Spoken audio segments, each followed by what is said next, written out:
I've never really considered myself a paranoid person. I live in a pretty quiet neighborhood in Brooklyn, New York. My parents have a decent-sized house for the city, and I've lived there my whole life. I'm 18 now, so I spend a lot of time alone, especially when my parents go out or travel for work. I'd never been scared of being home by myself until this happened. I'm not sure if it's completely changed me, but it's made me a lot more cautious, that's for sure.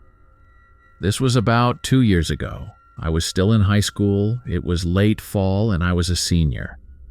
My parents had gone out to some event. I remember it was a Friday night, and I was looking forward to just chilling and watching TV. The house was pretty much as it always was. A little messy, with a few things scattered around, but nothing out of the ordinary.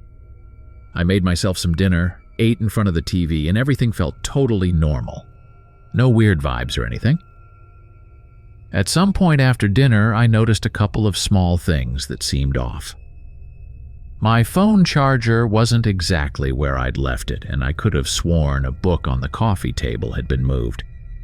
It wasn't anything drastic, just little things that I thought maybe I'd forgotten I'd moved. I figured maybe I was just being careless or in a rush earlier in the day. Honestly, I barely thought twice about it.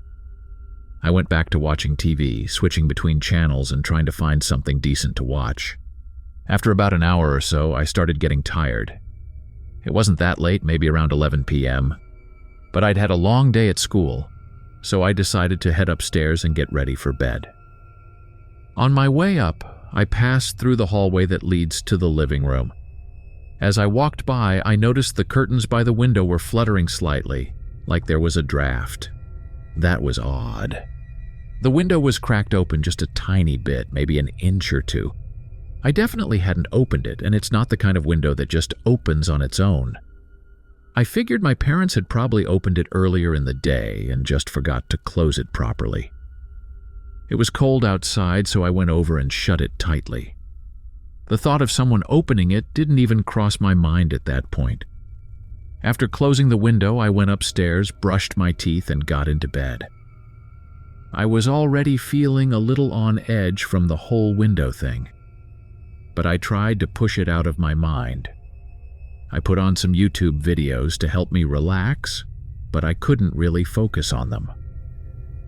My brain kept replaying the moment I saw that open window. It was just a little crack, but still, why was it open?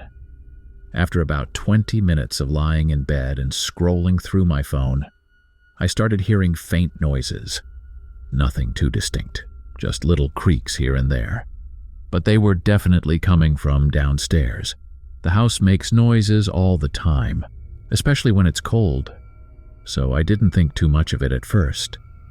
But as I lay there, the noises seemed to get more frequent, like soft, almost rhythmic creaks, as if someone was walking slowly. I paused the video I was watching, sat up in bed, and listened. For a few seconds, everything was dead quiet. Then there was a sound, almost like a scuff, coming from downstairs. I felt my stomach drop. I tried to tell myself it was just the house settling, or maybe the wind outside. But then I heard it again, louder this time, a distinct footstep. I panicked, grabbed my phone, and quietly got out of bed. My heart was racing and my thoughts were all over the place. There was no way anyone was in the house. I'd locked the door after my parents left, and all the windows were shut except for that one I'd just closed. I tiptoed out of my room and onto the landing at the top of the stairs. From there I could see the living room below. Everything looked normal. The lights were off, and the house was dark, but nothing seemed out of place. I stood there for a minute, just listening. Silence. No footsteps, no scuffs, no creaks. I started to feel a little silly for freaking out. Maybe I was just imagining things. I turned around to head back to my room, but as soon as I did, I heard it again. This time, a much clearer sound, like the unmistakable shuffle of feet on the hardwood floor. I froze. This wasn't just the house settling. Someone was in my house. My mind started racing. I could feel my pulse pounding in my ears and my hands were shaking. I didn't know what to do. My first instinct was to run back to my room and lock the door, but then I realized my phone was downstairs on the couch. I'd left it charging when I came upstairs. I couldn't call anyone for help. I stood there, completely frozen, trying to figure out my next move. The thought of going downstairs to get my phone terrified me. What if whoever was down there saw me? What if they were watching me right now? I turned back to look down the stairs, and that's when I saw it. Just for a split second, I caught the faintest movement behind the curtains in the living room. It was like a shadow shifting, someone trying to hide. My heart jumped into my throat. There was no mistaking it now. Someone was definitely in the house. I backed up slowly, as quietly as I could, and headed for the bathroom down the hall. I didn't want to make any noise that would give away where I was. Once inside, I locked the door and sat on the floor, my back pressed against the cold tile wall. I didn't have my phone, but I could at least stay hidden in there. My mind was racing with all the horrible possibilities. Whoever was in the house could come upstairs at any moment. If they knew I was home, would they try to find me? I sat there for what felt like hours, but it was probably only about 10 minutes. I didn't hear anything else for a while, just the occasional creak of the house. I was hoping maybe whoever it was had left, but I didn't dare move. I couldn't bring myself to go check, and without my phone, I had no way to call the police. All I could do was sit there and wait. Eventually, I heard it again. Footsteps, this time coming up the stairs. They were slow and deliberate, like whoever it was didn't want to be heard but wasn't in a hurry. I held my breath, barely daring to move. The footsteps got closer and closer until they stopped right outside the bathroom door. I thought I was going to pass out. My whole body was tense, and I could hear my own heartbeat in my ears. The doorknob rattled slightly just for a second, and then silence. I didn't move. I didn't breathe. I didn't even blink. I just waited, hoping and praying that they would go away. After what felt like an eternity, the footsteps started again, this time moving away from the bathroom. I could hear them going back down the stairs, slow and deliberate, just like before. I waited a few more minutes, trying to gather the courage to do something, anything. But I couldn't move. My body was frozen with fear. Eventually, I heard the front door open and then close, quietly but distinctly. Whoever had been in the house had left. I stayed in the bathroom for a long time after that, maybe another hour, before I finally worked up the nerve to come out. When I finally opened the bathroom door and stepped out, the house was completely still. I grabbed a flashlight from the drawer in the hallway and carefully made my way downstairs. The living room was exactly as I'd left it, except for one thing. The front door was unlocked. I knew I had locked it after my parents left. There was no sign of a break-in. No broken windows, no forced entry, just the unlocked door, and that brief glimpse of someone behind the curtains.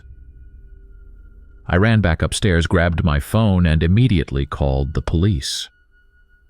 They arrived pretty quickly, but by the time they got there, whoever had been in the house was long gone. They didn't find any signs of forced entry or anything out of the ordinary.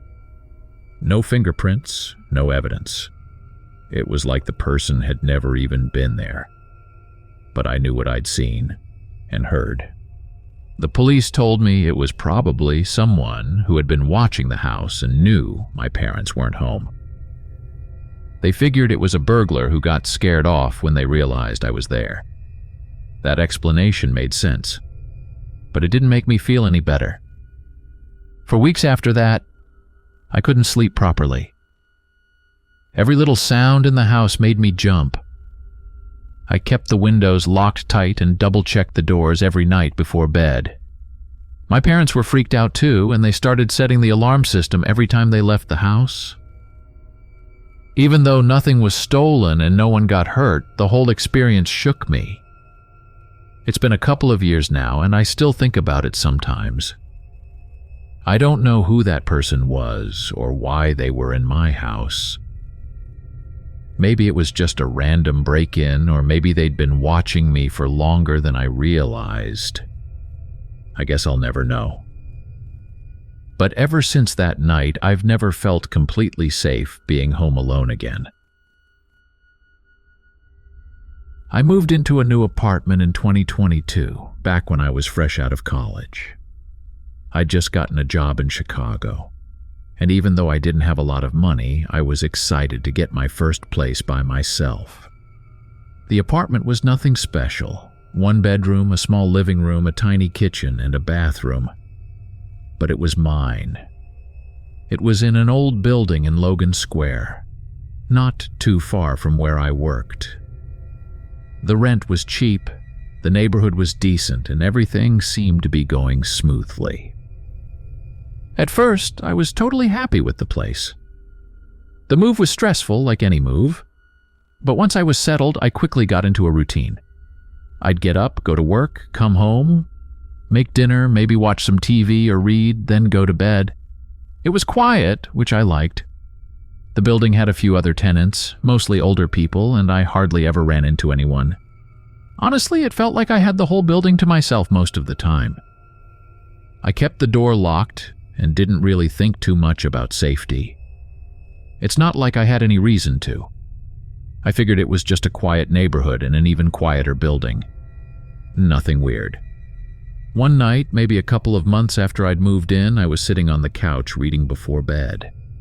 It was late, maybe 11 or so, and I was just winding down after work. That's when I heard the doorknob rattle. It wasn't just a little jiggle either. Someone was twisting and turning it, like they were trying to get in. My first thought was that maybe it was one of my neighbors, someone who'd had too much to drink or who'd gotten confused about which apartment was theirs. I put my book down and waited for it to stop, expecting them to realize their mistake and go away. But the rattling kept going, for what felt like way too long. I stood up and walked toward the door, trying to be as quiet as possible. The noise continued, getting louder, more aggressive. I was suddenly very aware of the fact that my door didn't have a deadbolt, just a standard lock. I didn't want to say or do anything to provoke whoever was on the other side, so I just stood there for a moment, listening. After what must have been 2 or 3 minutes, the rattling finally stopped. My heart was pounding, but I didn't hear any footsteps walking away. I just stood there, frozen, waiting for something else to happen. Eventually, I worked up the nerve to look through the peephole. I expected to see someone walking down the hall, maybe just a drunk neighbor or someone who'd gotten turned around. But when I looked, there was no one there. The hallway was empty. I stood there, staring out the peephole for a few seconds, trying to convince myself that maybe it was just my imagination, or maybe someone had been knocking on a different door and I'd misunderstood. I know that sounds stupid, but at the time, I didn't want to admit how freaked out I was. I went back to the couch, trying to calm myself down. I turned the TV on for some background noise, thinking maybe I was just overreacting. About 10 minutes later, just when I was starting to relax, I heard it again. This time, the sound was even louder, the doorknob twisting and jiggling like someone was determined to get inside.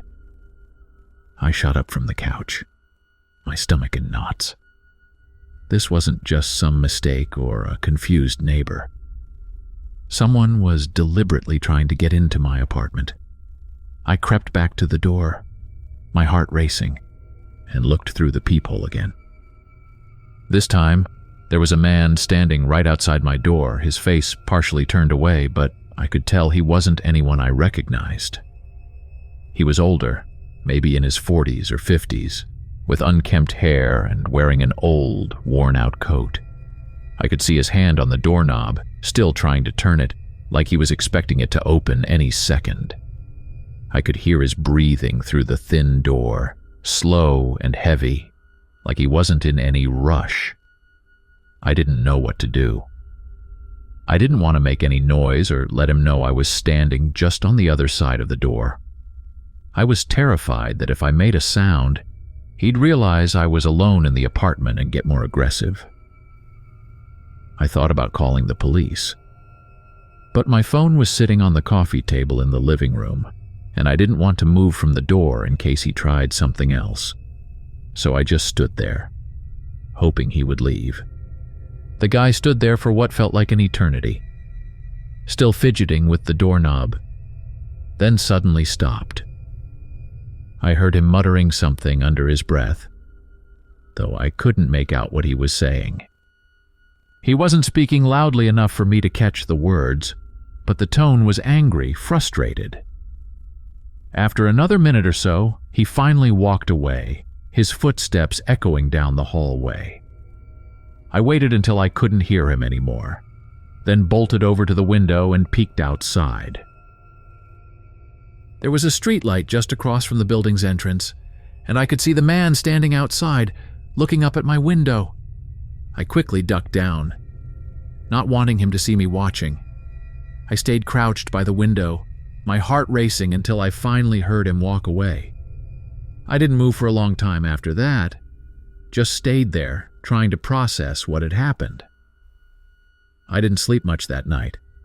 I locked the door as best I could and shoved a chair under the handle for extra security, though I wasn't sure it would do much if he came back.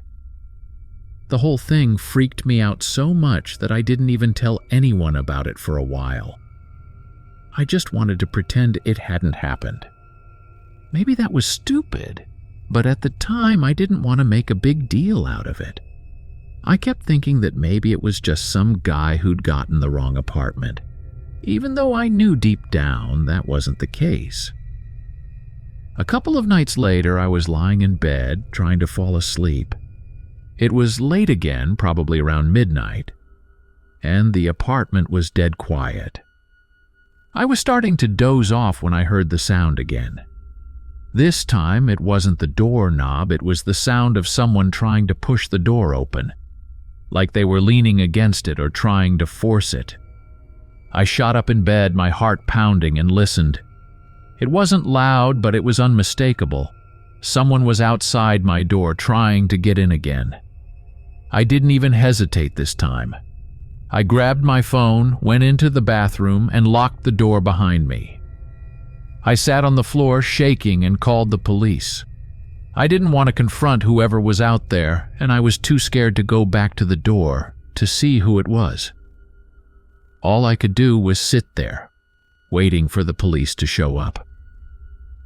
When they finally arrived, they knocked on the door, and I let them in. They checked the hallway and the area outside, but by the time they got there, the guy was gone. There was no sign of him. They told me they'd keep an eye on the building and that I should call them if anything else happened.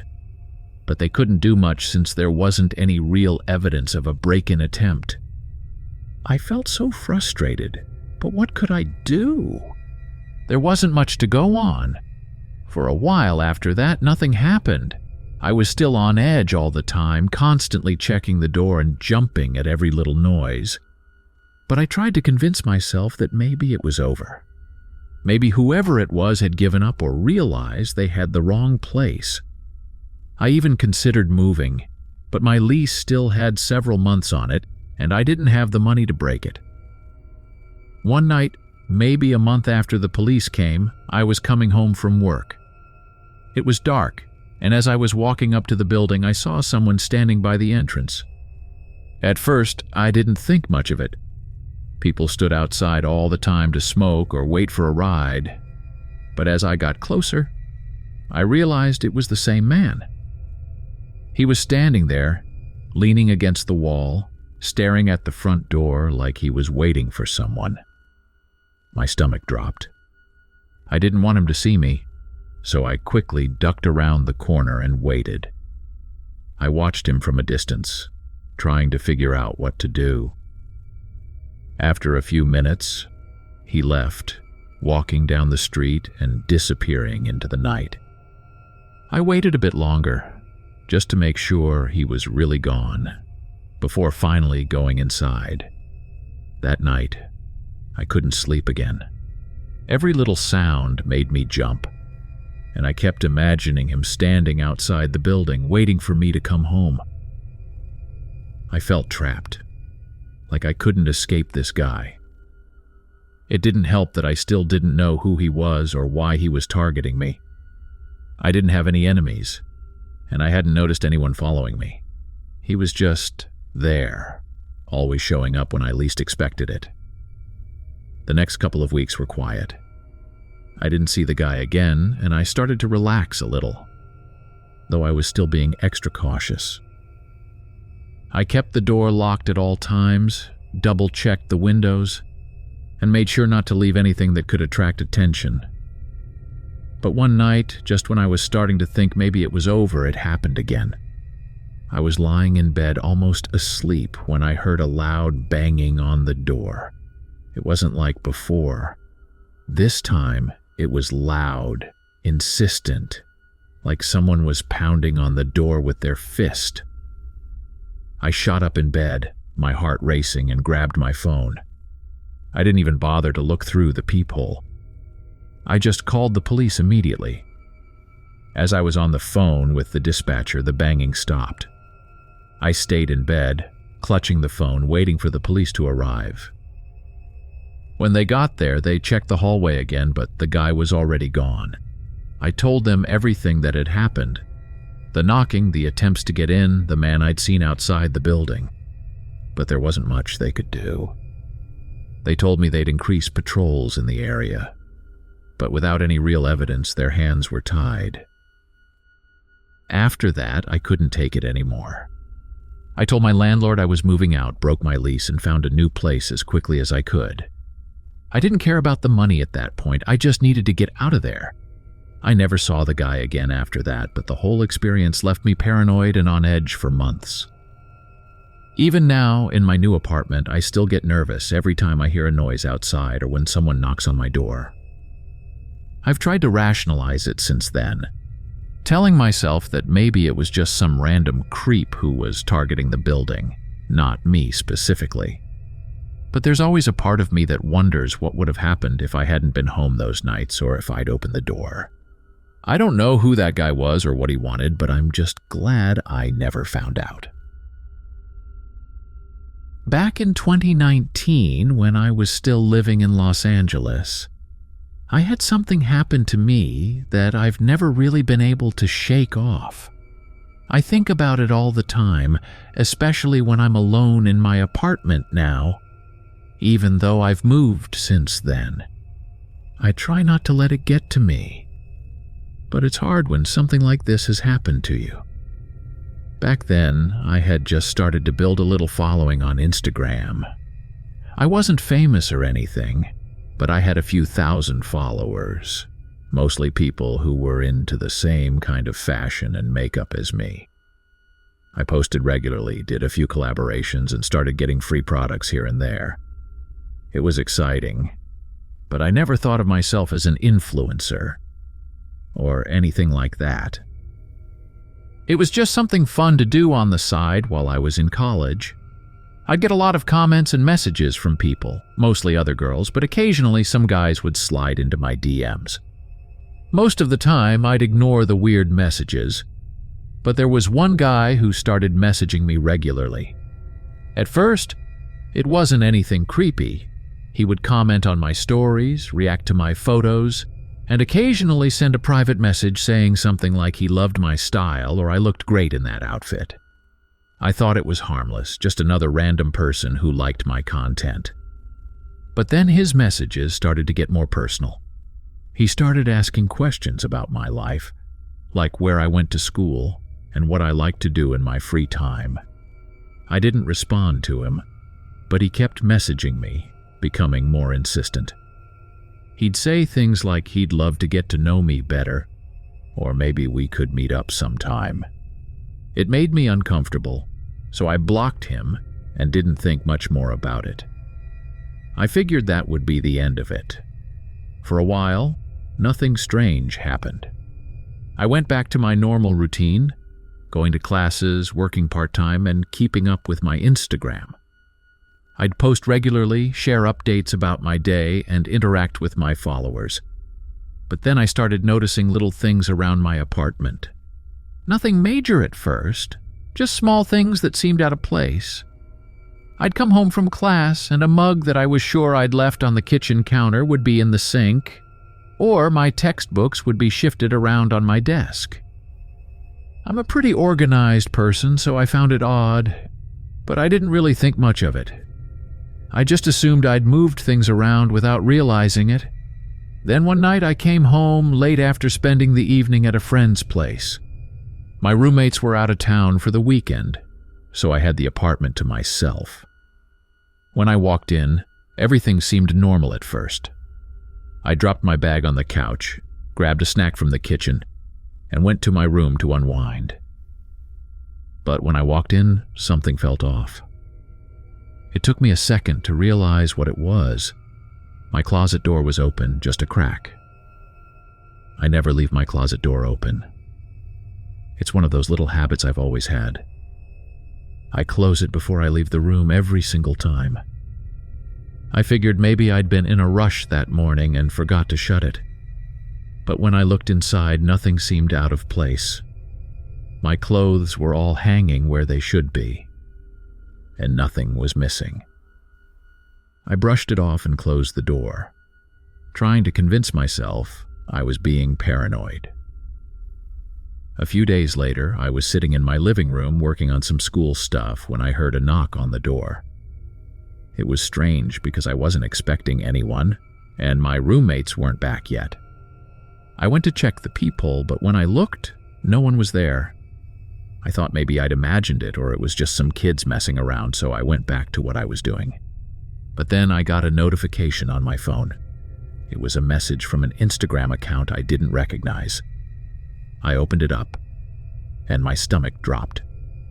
The message said, "I like how you decorated your apartment." I sat there staring at the screen, trying to make sense of what I was reading. The account was private, and the profile picture was just a black circle. No name, no details, nothing to identify who it was. I felt a cold shiver run down my spine. How would this person know what my apartment looked like? I immediately blocked the account, but the anxiety lingered. I tried to tell myself that maybe it was just someone guessing based on the little snippets of my apartment I'd posted on Instagram. But something didn't feel right. I couldn't shake the sense that someone had been in my apartment, that they'd seen it firsthand. I spent the rest of the night on edge, jumping at every little noise, checking the locks on the doors and windows over and over. A few more days passed and things seemed to go back to normal. I didn't get any more strange messages and nothing in the apartment seemed out of place. I tried to put the whole thing out of my mind, telling myself that I was overreacting. But then something happened that I still can't fully explain. One evening I was home alone again, sitting on the couch and watching TV. My roommates were still gone and it was getting late, so I decided to head to bed. I turned off the TV, went to the kitchen to get a glass of water, and started walking toward my bedroom. That's when I noticed something on the floor near the front door, a crumpled piece of paper. I picked it up, thinking maybe it had fallen out of my bag. But when I unfolded it, my heart nearly stopped. Written in shaky handwriting were the words, "I'm watching you." I stood there in shock, trying to process what I was seeing. How did this note get in my apartment? I hadn't opened the door for anyone and the windows were all locked. I started to feel lightheaded, like I was going to pass out. I immediately called the police. They came pretty quickly and I showed them the note. They checked the apartment but didn't find any signs of forced entry. The windows were all secure, and the door was locked. They told me it was possible that someone had slipped the note under the door while I wasn't paying attention. But that didn't explain the message I'd gotten on Instagram, or the feeling that someone had been inside before. The police told me to be careful and keep an eye out for anything suspicious, but there wasn't much else they could do without more evidence. After they left, I felt even more unsettled. Whoever was doing this knew where I lived. They'd been inside my apartment, or at least close enough to see inside. I couldn't stop thinking about the fact that someone had been watching me. Over the next few weeks, I became hyper-aware of everything. Every sound, every little movement outside my window made me jump. I stopped posting on Instagram altogether, worried that I was giving this person more ways to track me. I even considered moving out, but I couldn't afford it, and my lease still had several months left. So I stayed constantly on edge, checking the locks every time I left the apartment and when I got home. Things quieted down after that. No more strange messages, no more notes. I started to relax a little, though I was still nervous whenever I was alone. I thought maybe whoever it was had lost interest or moved on, but then one night it all escalated. I'd just come home from a late class, and as soon as I walked in the door, I felt like something was wrong. The air in the apartment felt heavy, and there was an odd smell, like sweat and dirt. I stood in the entryway for a moment, trying to figure out what was off. Then I noticed the light in my bedroom was on. I knew for a fact I hadn't left it on when I'd left earlier. My heart started racing as I crept toward the bedroom, my hands shaking. When I reached the door, I saw that the bed had been disturbed, like someone had been sitting or lying on it. The pillows were messed up and the comforter was slightly pulled back. I felt a wave of nausea wash over me. Someone had been in my room, in my bed, while I was out. I ran out of the apartment and called the police again. When they arrived, they searched the place, but once again, there was no sign of forced entry. Nothing was missing, but the fact that someone had been inside was undeniable. I showed them the light in the bedroom and the messed up bed, but there was nothing they could do without more evidence. They suggested that I change the locks and get a security system, which I did the very next day. After that, I didn't feel safe in my apartment at all. Even with the new locks and a security camera installed, I couldn't shake the fear that whoever had been inside would come back. I became paranoid about everything, double-checking the locks every time I left the apartment, watching the security footage obsessively, and avoiding being home alone as much as possible. A couple of weeks went by without any further incidents. I thought maybe the new security measures had scared the person off. But then, late one night, I got another message on Instagram. This time it was from a different account, but the message was just as chilling. It said, "I see you've made some changes." That was it. I couldn't take it anymore. I packed up my things and stayed with a friend for the next few days while I figured out what to do. I knew I couldn't stay in that apartment any longer. Whoever was watching me wasn't going to stop. And I didn't want to live in constant fear. I ended up breaking my lease and moving to a new place across town. It's been years since then, and I still think about what happened. I still wonder who that person was and what they wanted. I've changed all my social media settings to private, and I'm much more careful about what I share online. I don't post pictures of where I live or give any clues about my location, but the experience has left me with a lingering sense of unease. Even though I'm in a new apartment now, I still catch myself checking the locks multiple times a day, looking over my shoulder when I'm walking alone, and staying hyper-aware of my surroundings. I've never gotten any more strange messages since I moved. and I try to tell myself that whoever it was has forgotten about me. But there's always that nagging fear in the back of my mind that it could happen again. Maybe it was just some random stalker who found me online, or maybe it was someone who knew more about me than I realized. I guess I'll never know for sure. All I can do now is be more careful and hope that I never have to go through something like that again. About a year ago, something happened to me that I still have trouble thinking about without getting freaked out. It happened in my hometown of San Diego, where I was living with my family. I was 19 at the time and had just finished my first year of college, so I was back home for the summer. My parents had started going out more in the evenings, meeting up with friends or going to events, leaving me at home to babysit my little sister. It was never a big deal. I'd been babysitting her on and off for years. Most of the time, I'd just make us some dinner, let her watch a movie, and then put her to bed. That night was supposed to be like any other. My parents had gone to a concert downtown, and I was at home with my sister, who was about 8 at the time. I remember the day had been pretty normal. Hot, like most summer days in San Diego, and we'd spent the afternoon lounging around the house. By the time evening rolled around, I'd made her dinner, we'd watched a couple of movies, and then I'd sent her to bed around 9 p.m. After tucking her in, I went back downstairs, settled on the couch, and started watching TV. It was quiet, and nothing felt out of the ordinary at first. The house had this familiar stillness that I was used to whenever I was home alone, and the only sounds were the faint hum of the refrigerator and the occasional car passing by outside. It was just a normal night. About an hour after my sister had gone to bed, my phone buzzed. It was a call from an unknown number. I usually don't answer calls from numbers I don't recognize, but for some reason, I picked it up without thinking. I remember just staring at the screen for a second before sliding my finger across to answer. The call was strange right from the start. It wasn't a voice I recognized. It was a man, and his voice was low, kind of muffled. He didn't introduce himself or say anything normal, just started asking weird questions.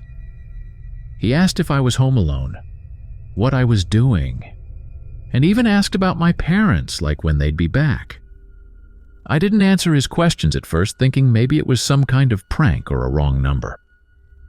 But then he said something that made my blood run cold. He asked if my little sister was asleep yet. I hung up immediately.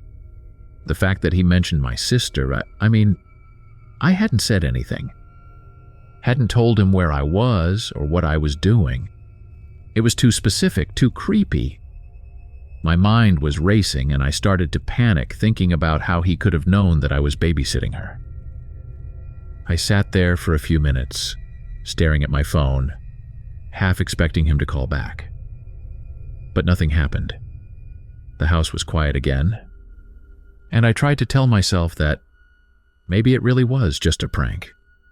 Maybe some random guy who somehow knew I had a sister and was just trying to scare me. I didn't want to freak out over what could have been nothing, so I tried to push it out of my mind and went back to watching TV. But I couldn't focus on the show anymore. I was too on edge, thinking about that call and the weird questions. I kept glancing at my phone, half expecting it to ring again. After maybe 10 minutes, it did. Same unknown number. I stared at the screen for a second, my heart pounding before I finally decided to answer it again, thinking maybe I could figure out who it was this time. The second I answered, the same voice came on, calm and deliberate. This time he didn't ask questions. He just said, "You didn't answer my question before." That was all. I didn't say anything. I just hung up again, my hands shaking. Whoever this was, it wasn't a joke anymore. They were messing with me, and they knew way too much. I started pacing around the living room trying to think of what to do. I didn't want to wake up my sister and freak her out, but I couldn't shake the feeling that something wasn't right. I checked the locks on the front and back doors, even though I knew I'd locked them earlier. Everything seemed secure, but it didn't help me feel any safer. Just as I was about to call my parents, my phone rang again. Same number. This time, I didn't answer. I let it ring, but even hearing the ringtone was enough to make my heart race. After it stopped, I stared at the phone, waiting to see if they'd call again. Sure enough, about a minute later, it rang again. At that point, I was panicking. I didn't want to stay in the living room anymore, so I grabbed my phone and went upstairs to my sister's room. I peeked in and she was sound asleep, completely unaware of what was going on. I didn't want to wake her up, so I quietly backed out and went into my room, locking the door behind me. I sat on the edge of my bed, just staring at my phone, waiting for it to ring again. After a few minutes it did, but this time I let it go to voicemail. A few seconds after the ringing stopped, I got a notification for a new voicemail. My stomach dropped, but I couldn't bring myself to listen to it right away. I just stared at my phone, wondering what kind of message this guy could have left. Eventually, I forced myself to listen to it. It was short, just a few seconds long, but it was enough to make me feel sick. The same man's voice, this time whispering, "I'm already inside." That was all he said. I immediately looked around the room, trying to make sense of what I'd just heard. Was he really in the house? How could he be? I'd checked all the locks. No windows were open, and everything was secure.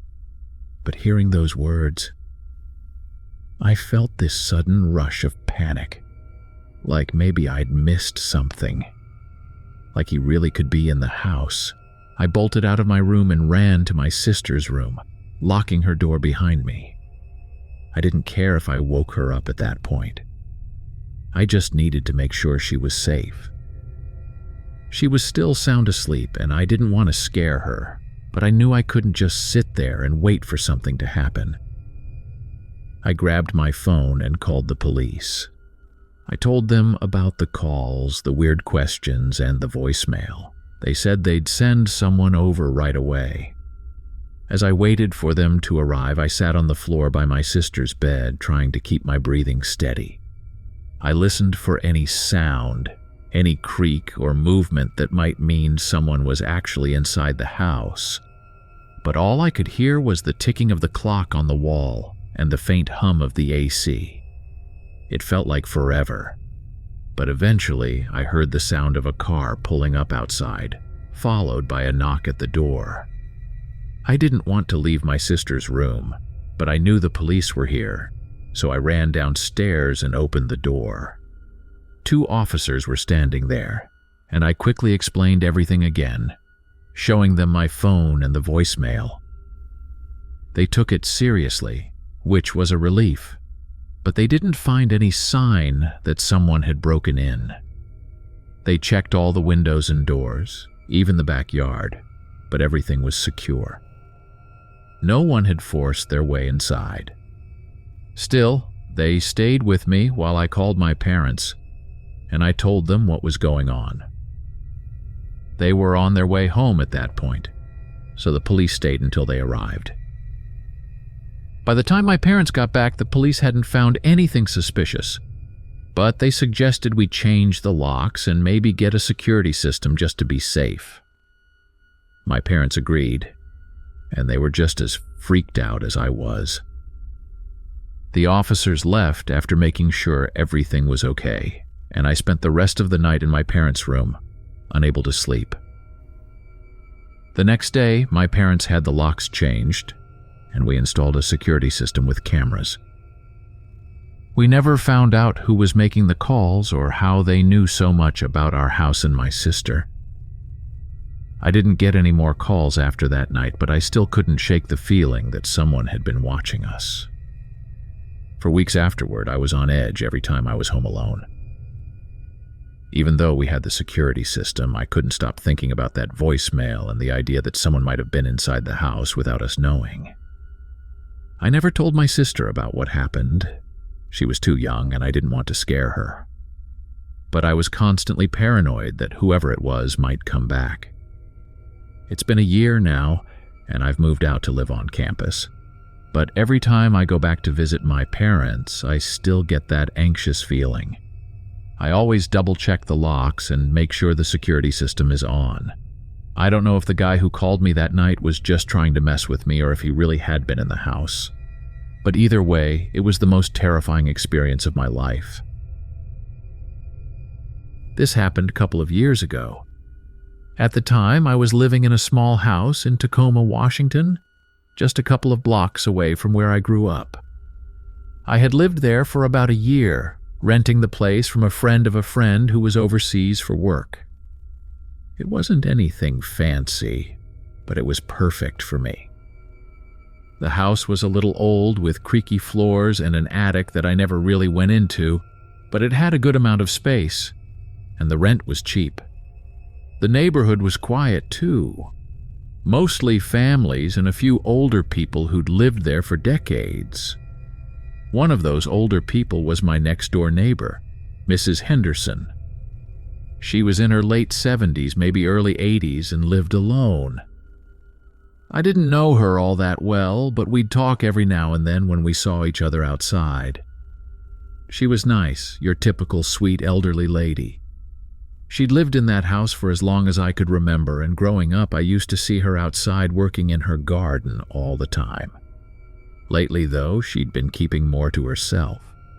I assumed it was because of her age, but still, I made an effort to check in on her whenever I could. One afternoon, I was out in my front yard when she came over, looking a little more distressed than usual. She told me that something felt off in her house, like there was someone there even though she was supposed to be alone. I remember standing there, not really knowing what to say. She didn't seem scared, just kind of unsettled, and asked me if I could come over and check things out. I agreed, more to put her mind at ease than anything else. I figured maybe she had heard some noises or maybe forgotten about something in the house that was making her anxious. When I got to her place, everything seemed normal. It was just as I remembered it from the few times I'd been inside, cluttered with old furniture and a ton of little knickknacks she'd collected over the years. She led me through the house, showing me the different rooms and pointing out anything that felt wrong to her. But nothing really stood out. The windows were closed, the doors were locked, and there was no sign that anyone else had been inside. I checked the closets and even peeked into the attic, but there was nothing there. I could tell she was still uneasy, but I didn't see anything that would have explained why she was so convinced something was off. After I finished looking around, I assured her that everything was fine, and she seemed to calm down a little. I went back to my house thinking that would be the end of it. I didn't give it much thought after that. Just chalked it up to her being lonely or maybe hearing the usual creaks and groans that come with an old house. But the next day I noticed something strange. I didn't see Mrs. Henderson outside, and her house looked completely still. Normally I'd at least see her in the yard or at the window, but there was no sign of her at all. At first I figured she was just taking it easy, maybe having a lazy day inside. But then another day went by and another, and still nothing. I tried knocking on her door a couple of times, but she didn't answer. I didn't want to push it. Maybe she wasn't feeling well, or maybe she was just busy with something. But after almost a week of not seeing her, I started to get worried. I decided to go back over and knock again, just to make sure she was okay. When she still didn't answer, I tried the door, thinking maybe she was inside and just couldn't hear me. It was locked, so I walked around the house looking through the windows. I couldn't see much from outside, just the usual furniture and a few plants in the window. Everything looked perfectly normal. That night, things got weird. I had gone to bed early, but I kept waking up to strange noises in my house. footsteps like someone walking up and down the stairs, and soft creaking sounds from the attic. It wasn't unusual for the house to make noises. It was old after all, but this felt different. The footsteps were too regular, like someone was deliberately walking back and forth. I got up a couple of times to check, but I didn't find anything out of place. I told myself it was just my imagination, maybe a result of me worrying about Mrs. Henderson, but I couldn't shake the uneasy feeling. Over the next few days, the noises continued. Every night I'd hear the same sounds. Footsteps on the stairs, creaking floorboards, and the occasional soft thud, like something falling in the attic. I tried to ignore it at first, but it was getting harder to convince myself it was nothing. One night, after hearing a particularly loud thud, I finally worked up the nerve to go up to the attic and check it out. The attic in my house wasn't really used for anything. It was just a dusty, unfinished space that I had barely set foot in since I moved in. When I got up there, I looked around with a flashlight, expecting to find maybe a loose board or something that had fallen, but the attic was completely empty. There was nothing that could have made the noise, and everything was exactly where I'd left it the last time I'd been up there. After that, I started getting more paranoid. The noises didn't stop, and I kept thinking about Mrs. Henderson, wondering why she hadn't been around. I even thought about calling the police or checking in with another neighbor, but I didn't want to overreact. I figured maybe she had gone to stay with family for a while, or maybe she just didn't want to be bothered. One afternoon, about a week after the noises started, I decided to go back over to Mrs. Henderson's house one last time. Something was gnawing at me, and I couldn't let it go. When I knocked, there was still no answer. The house was silent, just like before. This time, I went around to the back, thinking maybe I could see something through one of the other windows. That's when I noticed something strange. One of the windows near the back door was slightly open, just enough for someone to slip through. I froze. That window had definitely been closed the last time I checked. My mind started racing, thinking about the noises I'd been hearing in my house, the footsteps, the creaking. I didn't want to jump to conclusions, but I couldn't help but wonder if someone had been using that window to get into Mrs. Henderson's house. I thought about calling the police right then, but something stopped me. I don't know if it was curiosity or just wanting to know what was going on for myself, but I decided to go inside. I pushed the window open wider and climbed in. It felt wrong, like I was trespassing, but at the same time, I felt like I needed to know what was happening. Inside, the house was eerily quiet. Everything looked just like it had the last time I'd been there. Nothing was out of place, and there were no signs of a struggle or anything unusual. I made my way through the rooms, checking each one, but there was still no sign of Mrs. Henderson. When I got to the attic door, I hesitated. I'd never been up there before, but something told me I needed to check. I pulled down the attic ladder and climbed up, my heart racing.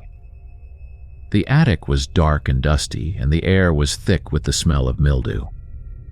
As I shined my flashlight around, I noticed something strange in the corner. There was a small crawl space, barely big enough for someone to fit through, but it was covered by a piece of wood that looked like it had been moved recently. I crouched down and pushed the wood aside, revealing the crawl space. Inside, I found something that made my blood run cold. There were a few blankets, some old clothes, and what looked like a small stash of food, like someone had been living there. My mind immediately went to Mrs. Henderson. Had she been hiding up here? Or was someone else using her attic without her knowing? I scrambled out of the attic and back down to the main floor, my heart pounding. I didn't know what to do. Should I call the police? Should I tell someone? I was in way over my head. and I didn't want to get involved in something I didn't understand. But as I stood there, trying to figure out my next move, I realized something. I still hadn't seen any sign of Mrs. Henderson. I quickly left the house, locking the door behind me.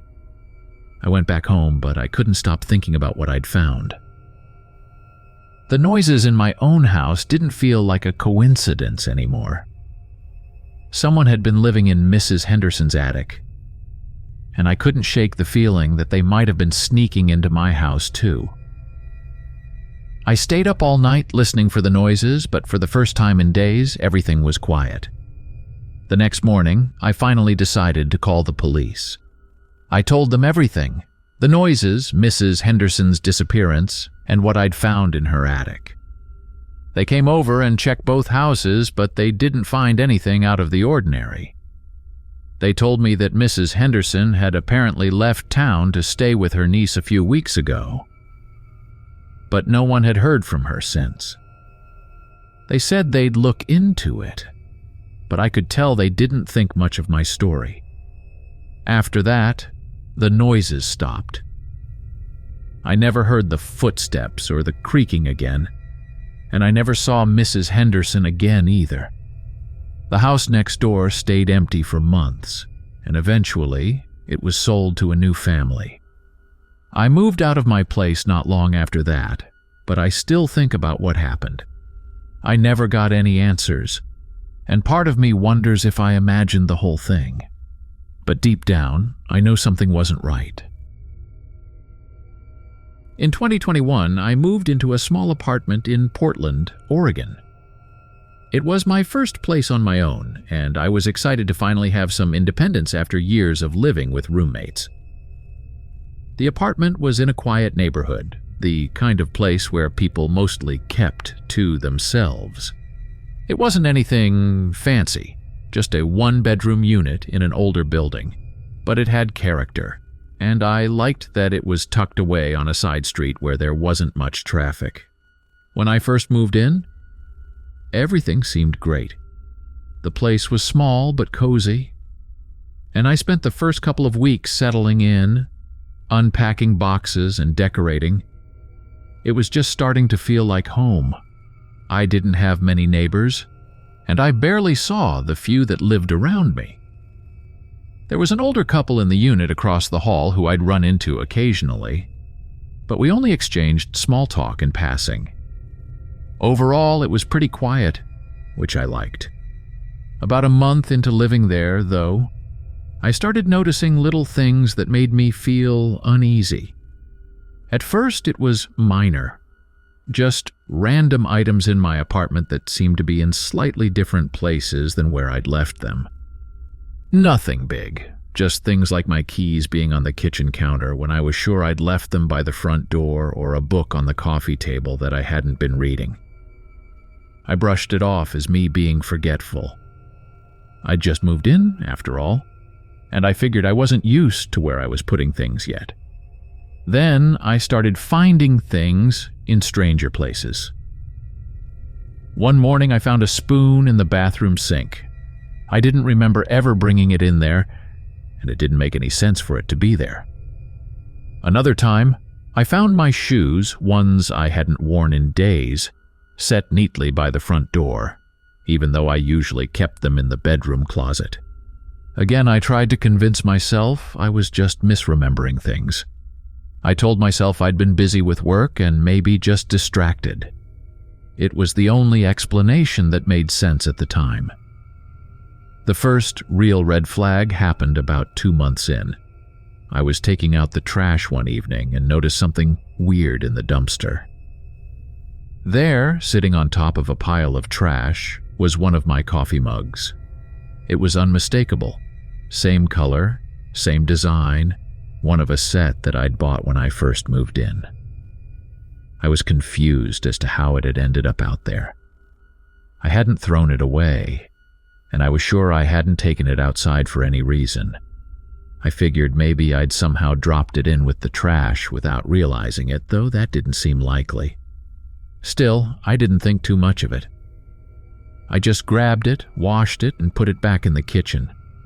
But after that, I couldn't shake the sense that something was off. I became more aware of how often things seemed out of place. It wasn't just a cup or a spoon here or there anymore. Sometimes it was my clothes, sometimes it was books, and once, my phone charger was missing for an entire day before I found it under my bed, somewhere I never would have put it. I tried to ignore it, but it started to feel like my apartment wasn't as private as I thought it was. I started second-guessing myself about everything. One evening, I came home from work late. I'd had a long day, and all I wanted to do was take a shower and go to bed. When I walked into the apartment, something felt different. I couldn't put my finger on it right away, but it was like the air in the place was heavier somehow.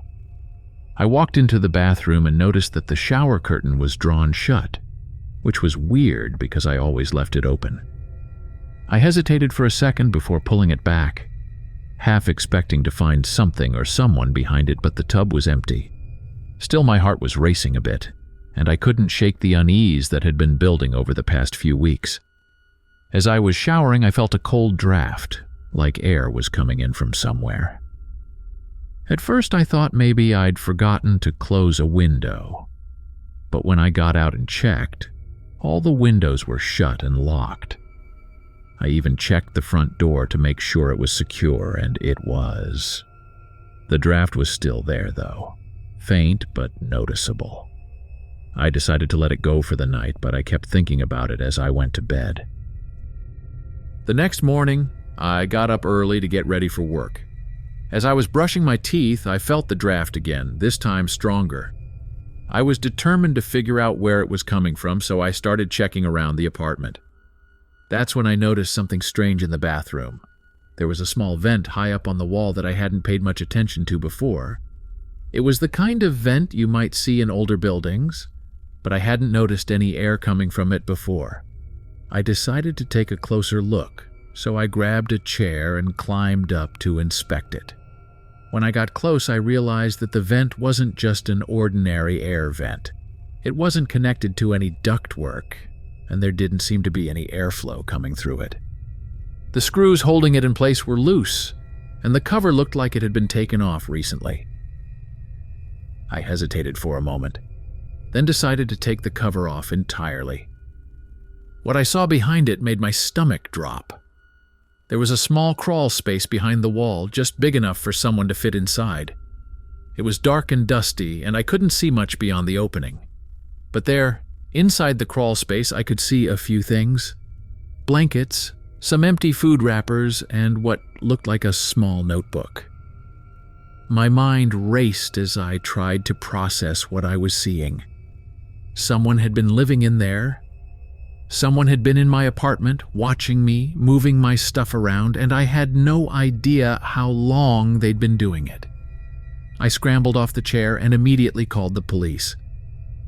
They came over pretty quickly, and I showed them the crawl space and explained what had been happening. They searched the apartment and the crawl space, but didn't find anyone.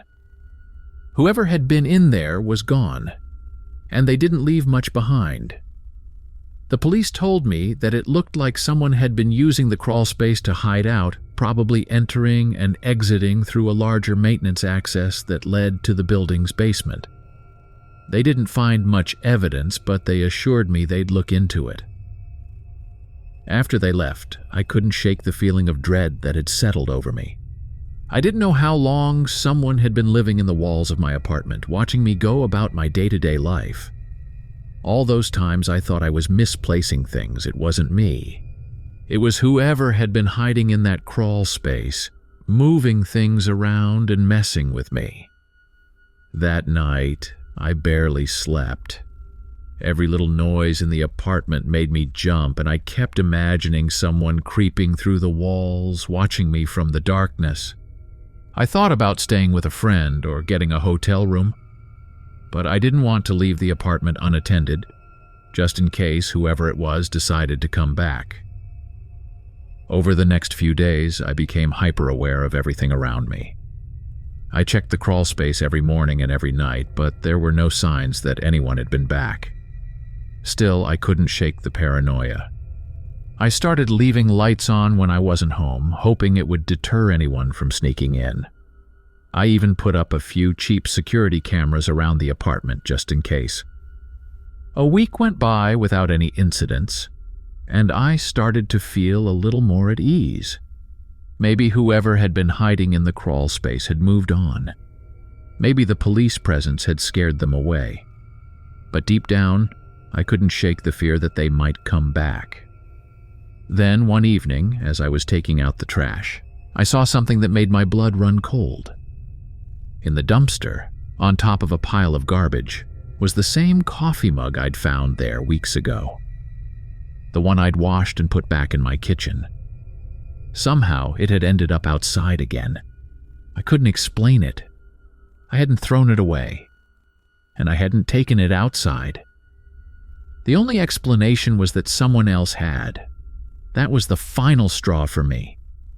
I called the landlord the next day and told them I was breaking my lease. I packed up my things and moved out within the week. I didn't care about the deposit or the hassle of finding a new place. I just needed to get out of there. I never found out who had been living in that crawl space or how long they'd been watching me. The police never followed up with any updates, and I didn't ask. I didn't want to know.